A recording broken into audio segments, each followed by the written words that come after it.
और अब बात करते हैं कि कैसे अगर आप वैक्सीन का इंतजार कर रहे हैं तो जल्द आपका इंतजार खत्म हो सकता है। लेकिन लॉकडाउन से जुड़ा अपडेट भी आपको दे दें, कहां लॉकडाउन से राहत मिली है, कहां पाबंदियां जारी हैं।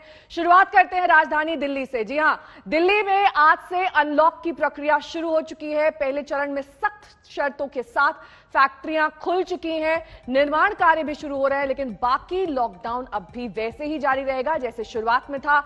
दिल्ली मेट्रो सेवा भी पहले की तरह बंद रहेगी। लेकिन दिल्ली को राहत की सौगात मिलने की बड़ी वजह यह है कि यहां पर कोरोना के मामले कम होते हुए दिखाई दे रहे हैं। कल कोरोना के सिर्फ 946 नए मामले सामने आए। 69 दिन में यह सबसे कम आंकड़ा है। दिल्ली में 24 घंटे में 74 लोगों की कोरोना से जान चली गई। 47 दिन बाद एक दिन में कोरोना से मौत का यह सबसे कम आंकड़ा है। दिल्ली में संक्रमण दर घटकर 1.25% पहुंच गई है। इसी तरह से दिल्ली में 58 दिन का सबसे कम एक्टिव केसेस का आंकड़ा दर्ज हुआ है। उत्तर प्रदेश की अब बात कर लेते हैं। यहां उन 20 शहरों को कोई राहत नहीं मिली है जहां 600 से ज्यादा एक्टिव केसेस हैं। बाकी जगहों पर सिर्फ वीकेंड लॉकडाउन जारी रहेगा, लेकिन हफ्ते के 5 दिन सुबह 7 बजे से शाम 7 बजे यानी कि 12 घंटे तक दुकानें खोलने की इजाजत होगी। आपको बता दें, वो शहर जहां कोरोना कर्फ्यू में कोई छूट नहीं है, यानी कि जहां कोरोना के 600 से ज्यादा एक्टिव केसेस हैं, ये शहर है लखनऊ, मेरठ, सहारनपुर, वाराणसी, गोरखपुर, मुजफ्फरनगर, गाजियाबाद, गौतम बुद्ध नगर, बुलंदशहर, झांसी, प्रयागराज, लखीमपुर खीरी, सोनभद्र, जौनपुर, बागपत, मुरादाबाद, गाजीपुर, बिजनौर और देवरिया। तो आपको बता दें कि इस तरह से बाकी राज्यों का भी हम आपको हाल दिखा देते हैं। मध्य प्रदेश में वीकेंड कर्फ्यू पूरे प्रदेश में जारी रहेगा। यहां शहरों के 5% से कम और 5% से ज्यादा संक्रमण वाले 2 वर्गों में बांटा गया है। 5% से कम संक्रमण वाले शहरों में दुकानें सामान्य तरीके से खोली जा सकती हैं। 5% से ज्यादा संक्रमण वाले शहरों में दुकानें शाम 6 बजे तक ही खुली रहेंगी। हरियाणा की बात कर लेते हैं। यहां पर 7 जून तक लॉकडाउन रहेगा। राजस्थान में 8 जून तक लॉकडाउन बढ़ा दिया गया है। पंजाब में 10 जून तक कोरोना कर्फ्यू वहीं हिमाचल प्रदेश में 7 जून तक, वहीं पश्चिम बंगाल की अगर बात कर लें तो 15 जून तक और झारखंड में 3 जून तक लॉकडाउन को एक्सटेंड कर दिया गया है। हमारे लिए व्यक्ति का जीवन भी महत्वपूर्ण है और उसकी जीविका भी महत्वपूर्ण है। इन दोनों में संतुलन बनाए रखते हुए हमें आगे बढ़ना होगा और जीवन और जीविका को बचाने के लिए किए जाने वाले प्रयास में सरकार ने आज कुछ और निर्णय किए हैं। खासतौर पर जिन जनपदों में अभी भी एक्टिव केस 600 से ज्यादा हैं, उन जनपदों में अभी कोरोना कर्फ्यू हम लागू रखेंगे। अगले 1 सप्ताह के लिए इसको लागू रखा है, लेकिन अगर वहां इस दौरान 600 से कम केस होते हैं तो वहां स्वतः ही कोरोना कर्फ्यू समाप्त होगा। कंस्ट्रक्शन एक्टिविटीज और ये 2 एक्टिविटीज कल इंडस्ट्रीज अनाउंस की थी कि ये दोनों खुल सकती हैं, क्योंकि सबसे गरीब तबका जो प्रवासी मजदूर है वो सबसे ज्यादा यहीं पे काम करता है और लॉकडाउन के दौरान सबसे ज्यादा गरीब लोगों को दिक्कत होती है। धीरे धीरे आने वाले हफ्तों में जैसे जैसे केसेस कम होंगे, आज जो पिछले 24 घंटे में लगभग 900 केस आए हैं, पहली बार 1000 से कम केस हुए हैं, तो मैं उम्मीद करता हूं कि जैसे जैसे केस कम होंगे हम और अनलॉकिंग करेंगे। 1 तारीख से 1 जून से कोरोना कर्फ्यू में ढील कैसे दी जाएगी, धीरे धीरे अनलॉक कैसे करेंगे, ये जवाबदारी और जिम्मेदारी कोरोना के संक्रमण को रोकने की, नियंत्रित करने की और खत्म करने की अब जनता ने अपने कंधों पर उठाई है। आज जनता फैसला करेगी और सरकार उसी फैसले को लागू करेगी। कुछ छूट देते हुए उसको फिर से दोबारा 1 सप्ताह के लिए बढ़ाया जा रहा है, अर्थात 7 जून तक प्रातःकाल 5 बजे तक।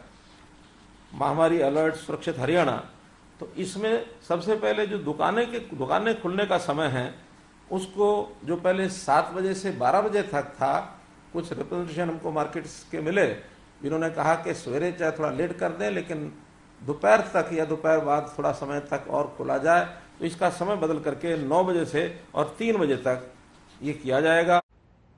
हमारे दो संवाददाता इस वक्त तमाम जानकारी के साथ जुड़ गए हैं। कुमार कुणाल हमारे संवाददाता जुड़ गए हैं, साथ ही सुशांत मेहरा हमारे साथ हैं। सबसे पहले कुमार, आपका रुख करते हुए, जिस तरीके से अनलॉक की प्रक्रिया अब शुरू हो चुकी है, लेकिन बड़ी चुनौती तो सुपर स्प्रेडर्स की है। अगर आपने उनको आइडेंटिफाई कर लिया है तो धीरे धीरे अनलॉक में काफी कारोबारियों को राहत देनी चाहिए, जो इस वक्त उद्योग नहीं कर पा रहे हैं, जो पूरी तरीके से उनका कारोबार बंद पड़ चुका है। बिल्कुल, और दिल्ली में जिस तरीके से लगभग 82 से 83% पूरा सर्विस सेक्टर है और इन्हीं तरीके के छोटे छोटे कारोबार, दुकान या फिर छोटी गतिविधियां जो होलसेल मार्केट है, थोक बाजार है, वहां से पूरी तरह से दिल्ली की अगर एक्टिविटी हम कहें वो चलती है, जो रीढ़ की हड्डी है वो वहां पर है, तो उसको अगर राहत नहीं मिलता है तो मुश्किल वहां पर सबसे बड़ी है, क्योंकि उस पर सबसे बड़ा तबका जो है वो निर्भर करता है अपनी रोजी रोटी के लिए, अपने पूरी तरह से उपक्रमों के लिए। लेकिन एक छोटी सी राहत है कि कंस्ट्रक्शन एक्टिविटी शुरू की है। हम ऐसे ही कंस्ट्रक्शन साइट पार्क में चालू हुआ है, वहां पर है, लगभग 2 महीने के बाद कंस्ट्रक्शन एक्टिविटी शुरू हुई है। किस तरीके की चुनौतियां रही हैं? चुनौती सर बहुत परेशान रही लेबर, लेकिन नगर निगम ने बड़ा सहयोग किया, इनको सैलरी दिया और इनको काम तो था नहीं, लेकिन खाने पीने का सहयोग बहुत नगर निगम ने किया। खाने पीने का सहयोग दिया। आप देख सकती हैं नेहा कि किस तरीके से जो यहाँ पर माइग्रेंट लेबर है बहुत बड़ी संख्या में काम पे शुरू हो गए हैं, इनका काम शुरू हो गया है। क्या आप लोगों को दिक्कत हुई लॉकडाउन में? दिक्कत हुई क्या? वो कौन खाने हैं, कौन दे रहा है? खाने पीने में दिक्कत। ठीक है, लौटूंगी मैं आपके पास। कुमार कुणाल हमारे संवाददाता कंस्ट्रक्शन साइट से ही जायजा लेते हुए, जानकारी देते हुए। सुशांत का रुख करेंगे अब।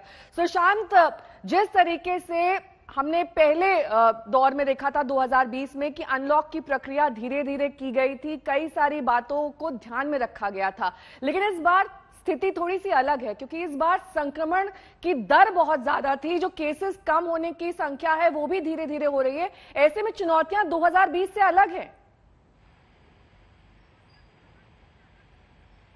देखिए, जाहिर सी बात है, चुनौतियां काफ़ी ज़्यादा हैं इस बार सरकार के लिए, क्योंकि जिस तरीके से संक्रमण फैला उसके बाद धीरे धीरे अनलॉक का प्रोसेस जो है वो सरकार ने शुरू किया है। कंस्ट्रक्शन साइट पर हम मौजूद हैं। सरकार की तरफ से छूट दी गई है कि फैक्ट्रीज और कंस्ट्रक्शन साइट्स पर मजदूरों को काम करने की इजाज़त जो है वो सरकार की तरफ से दी गई है, लेकिन कंस्ट्रक्शन साइट पर काम कैसे शुरू होगा ये एक बड़ी चुनौती है, क्योंकि कंस्ट्रक्शन साइट पर काम जरूर शुरू हो गया है, लेकिन वहाँ पर जो रॉ मटेरियल का इस्तेमाल होता है, चाहे वो ईंट हो, सरिये हो, लेबर हो, उनका दुकानें जो है वो अब तक नहीं खुली है। ये परेशानी जो है वो कंस्ट्रक्शन साइट्स पर जो है वो नजर आ रही है। और इसके साथ साथ एक परेशानी ये भी है कि कंस्ट्रक्शन साइट्स हो या फिर फैक्ट्री हो, जिनको भी ये काम शुरू करना है तो उनको ई पास जो है वो जरूरी चाहिए होगा, तभी वो काम जो है वो शुरू कर सकते हैं। हमारे साथ कंस्ट्रक्शन साइट पर एक जो ऑनर है वो मौजूद है। सर, 1.5 महीने बाद एक बड़ी राहत जो है वो मिली है आपको, किस तरीके से देखते हैं? क्या एक काम करने में एक फिर से तैयारी जो है वो शुरू हुई है? ऐसे सबसे पहले तो हम धन्यवाद करना चाहेंगे जो आज से कंस्ट्रक्शन शुरू हुई है, पर लेकिन एक ना बहुत बड़ी दुविधा ये है, एक परेशानी क्या है, सबसे पहली कि लेबर 75% अपने गांव जा चुकी है, सबसे पहली चीज़ वो है। दूसरी, दुकानें सारी बंद है।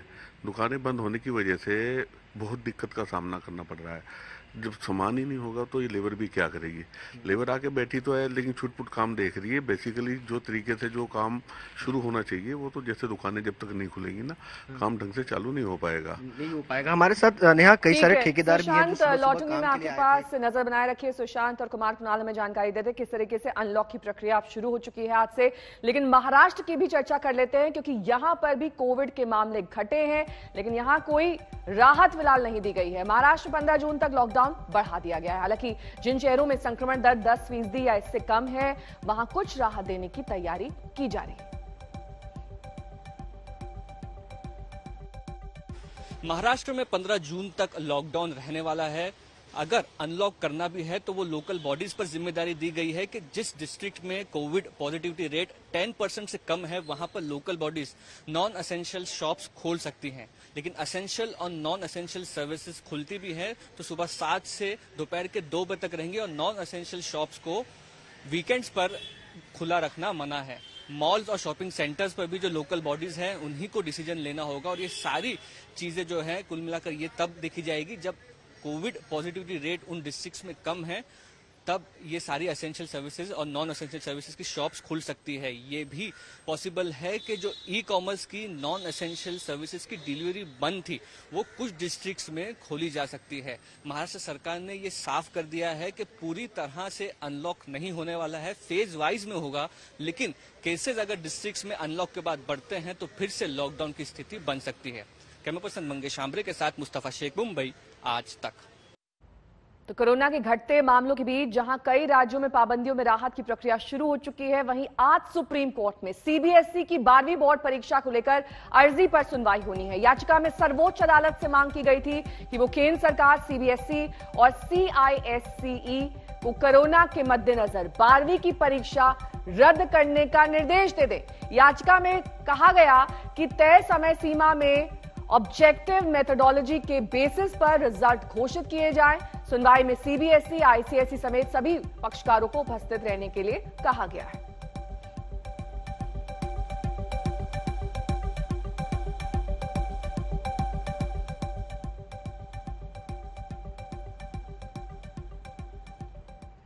और अब बात देश में मिशन वैक्सीनेशन की। अगर आप टीके की किल्लत की वजह से टीका नहीं लगवा पा रहे हैं तो आपके लिए राहत की खबर है। अगले महीने वैक्सीन की 12 करोड़ डोज उपलब्ध हो जाएंगी। अगले 1 महीने में टीकाकरण प्लान क्या है, देखिए इस रिपोर्ट के जरिए।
सरकार का बड़ा दावा यही है कि अगस्त से दिसंबर तक के बीच देश में कोरोना वैक्सीन की 200 करोड़ से ज्यादा की डोजेज उपलब्ध होंगी और दिसंबर तक सबको टीका भी लग जाएगा। आज तक ब्यूरो। और एक बार फिर गंगा नदी में शवों के मिलने से हड़कंप है। इस बार मामला यूपी के उन्नाव का है, जहां गंगा का जलस्तर बढ़ने के बाद सैकड़ों शव किनारे पर तैरते दिखाई दिए।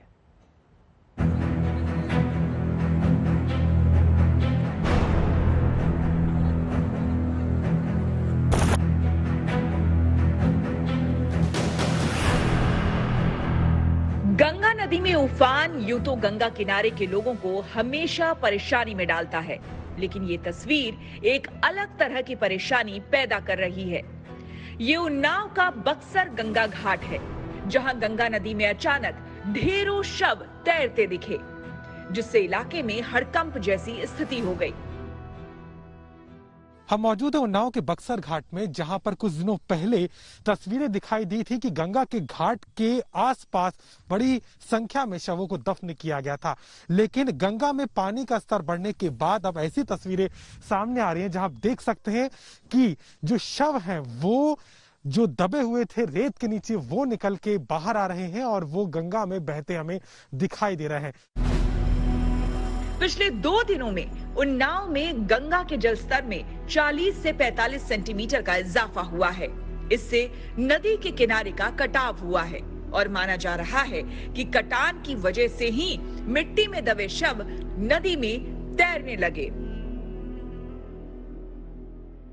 ये शव निकलते हुए तो 3 से 4 दिन हो गए हैं, तब से देखिए जब से ये बहाव आया है तब से जो है शव निकलना शुरू हुए हैं। अच्छा।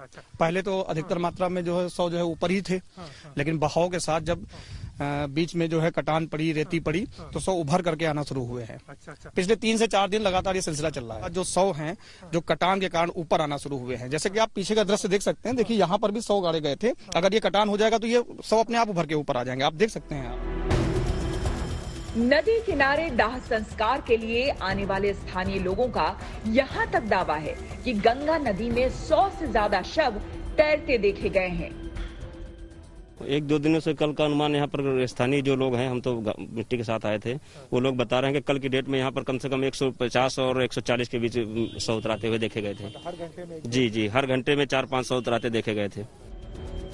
हाल के दिनों में इलाके में कोरोना से मौत के मामले बढ़े हैं, लेकिन फिलहाल ये कहना मुश्किल है कि ये शव कोरोना से दम तोड़ने वाले लोगों के हैं। लेकिन इतना तो तय है कि इस तरह गंगा में शवों के मिलने से बीमारियों का खतरा बढ़ सकता है।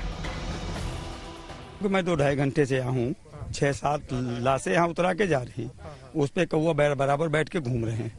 क्या है, गंगा में नहाना है क्या है, कि कहाँ की सफाई इसमें। फतेहपुर में भिटौरा घाट में भी गंगा में 6 शव मिलने से सनसनी है। सूचना मिलने पर एसडीएम ने स्टीमर से गंगा नदी का निरीक्षण किया। शवों को बाहर निकलवाकर कोरोना प्रोटोकॉल से अंतिम संस्कार कराया गया।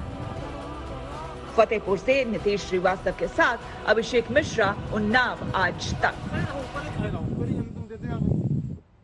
और अब बात हीरा कारोबारी मेहुल चौकसी को वापस भारत लाने की करेंगे, जिसकी मुहिम में भारत जुट गया है। भारत सरकार डोमिनिका की जेल में बंद मेहुल चौकसी को भारत लाने की कोशिश कर रहा है। लेकिन नई खबर यह आई है कि चौकसी के भारत प्रत्यर्पण के प्रयास पर एंटीगुआ के विपक्ष ने रोड़े अटका दिए हैं। दलील यह दी गई कि मेहुल चौकसी ने जब एंटीगुआ की नागरिकता ले ली है तो फिर उसका प्रत्यर्पण भारत क्यों होगा।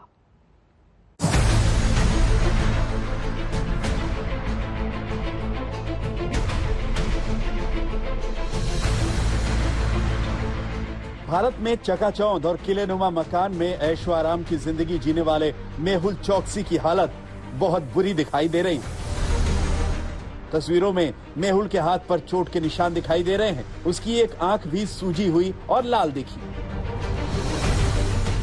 चौकसी के वकील का दावा है कि उसे अगवा करके डोमिनिका लाया गया और यहाँ उसे बुरी तरह पीटा गया, लेकिन एंटीगा पुलिस अगवा करने के इन आरोपों को खारिज कर रही है।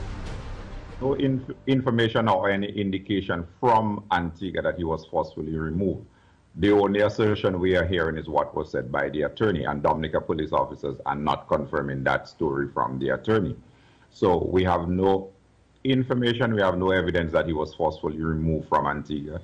And even in the assertion made by the attorney, there is no such truth to that, that any police force in Antigua was involved in that. We had no involvement in any movement of him from Antigua to Dominica or wherever he left.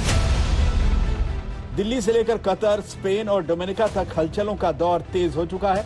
भारतीय अधिकारी Dominica से चौकसी के सीधे प्रत्यर्पण की कोशिशों में लगे हैं। लेकिन पेच यहां फंसा है कि मेहुल चौकसी ने 2017 में ही एंटीगा की नागरिकता ले ली थी और उसे कानूनन डोमिनिका से एंटीगुआ की हिरासत में दिया जाना था। भारत सरकार की कोशिशों के बाद एंटीगुआ और बारामूडा के प्रधानमंत्री गैस्टन ब्राउन ने डोमिनिका की सरकार से मेहुल चौकसी को सीधे भारत को सौंपने के लिए अपनी रजामंदी भी दे दी। लेकिन इस पर एंटीगा में सियासी तकरार बढ़ गया। विपक्षी पार्टी यूनाइटेड प्रोग्रेसिव पार्टी के नेता हेराल्ड लवेल ने कहा, एंटीगा के कानून के मुताबिक उसके नागरिक को किसी दूसरे देश को सौंपा नहीं जा सकता, लिहाजा मेहुल चौकसी को डोमिनिका से एंटीगा की हिरासत में ही लाया जाए।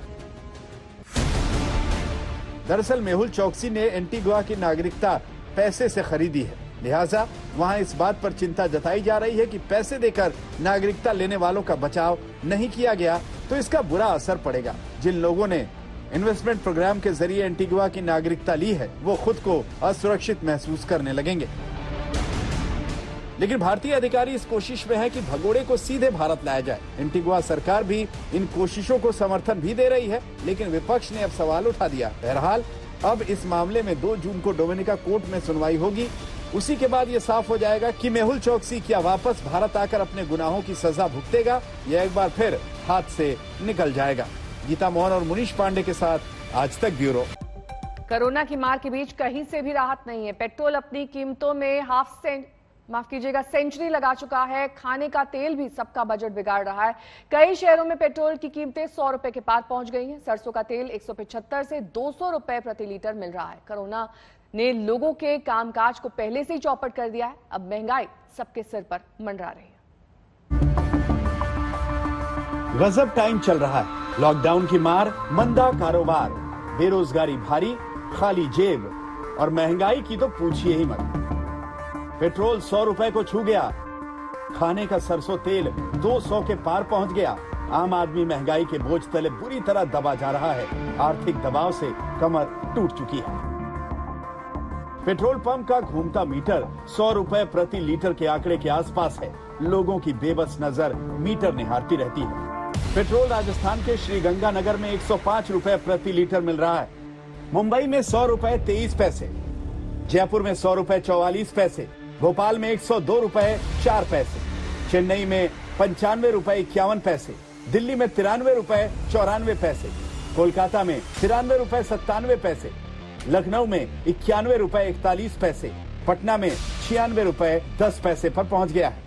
जब 5 राज्यों में विधानसभा चुनाव चल रहा था तब लंबे समय तक पेट्रोल और डीजल की कीमतें स्थिर रहीं, लेकिन नतीजों के बाद 4 मई से ऑटो फ्यूल के भाव में तेजी का दौर शुरू हो गया, जो लगभग हर रोज रिवाइज होता है, यानी हर रोज तेल की कीमत कुछ बढ़ जाती है। विपक्ष का आरोप है कि चुनाव के वक्त जानबूझकर दाम कम किए गए और अब जनता छला हुआ महसूस कर रही है।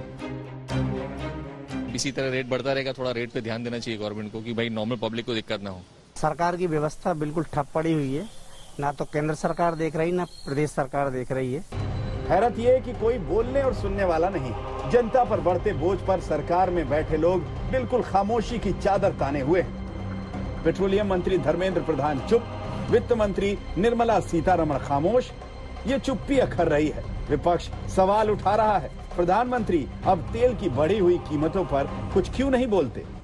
सालाना 3 लाख करोड़ रुपए जनता की जेब से केंद्र सरकार निकाल रही है। सीधे सीधे 3 लाख करोड़ की लूट सरकार बंद करे। मोदी सरकार देश के लिए हानिकारक है। देश को एक नाकाम, नाकारा और नासमझ सरकार का बोझ ढोते हुए मेरा देश भुगत रहा है। सिर्फ पेट्रोल डीजल ही नहीं, सरसों के बम्पर उत्पादन के बावजूद सरसों तेल की कीमतों में रिकॉर्ड बढ़ोतरी दर्ज की गई है। बाजार में 1 लीटर सरसों के तेल का दाम 175 रुपए तक पहुंच गया है।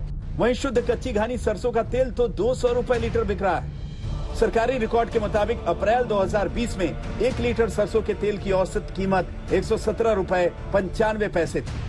मई 2021 में सरसों तेल की कीमत 163 रुपए 50 पैसे प्रति लीटर पहुंच गई। हालांकि बाजार में इसकी कीमत कहीं ज्यादा है। इसके साथ ही पेट्रोल डीजल के बढ़ते दाम की वजह से सामानों की ऑनलाइन डिलीवरी के महंगे होने का जोखिम अलग से पैदा हो गया। अप्रैल में थोक महंगाई की दर 10% के पार निकलकर 11 साल के उच्चतम स्तर पर पहुंच जाने से पॉलिसी धारकों समेत कारोबार जगत की चिंता बढ़ गई है।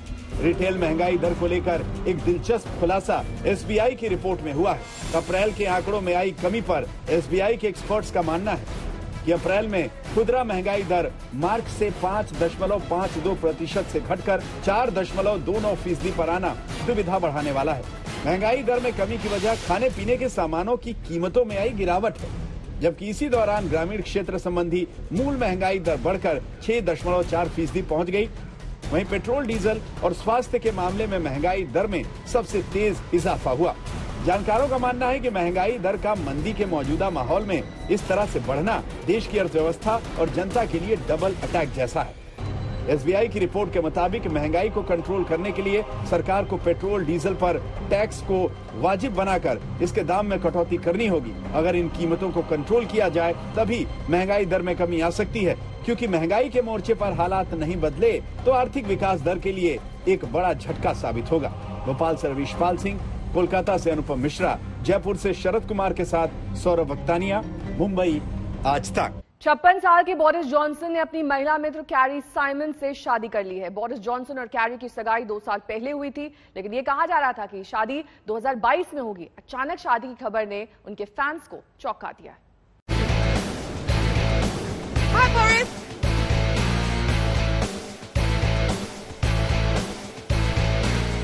ब्रिटिश प्रधानमंत्री बोरिस जॉनसन की दौड़ लगाने वाली ये तस्वीर सोशल मीडिया पर जबरदस्त वायरल है। बोरिस जॉनसन की हड़बड़ी ट्रेन पकड़ने की थी। बताया गया वीडियो उनकी शादी समारोह से कुछ घंटे पहले का है। इसके बाद बोरिस जॉनसन की अपने मंगेतर कैरी साइमंड्स के साथ गुपचुप शादी की खबर आई। दोनों ने वेस्टमिंस्टर के चर्च में शनिवार को शादी की।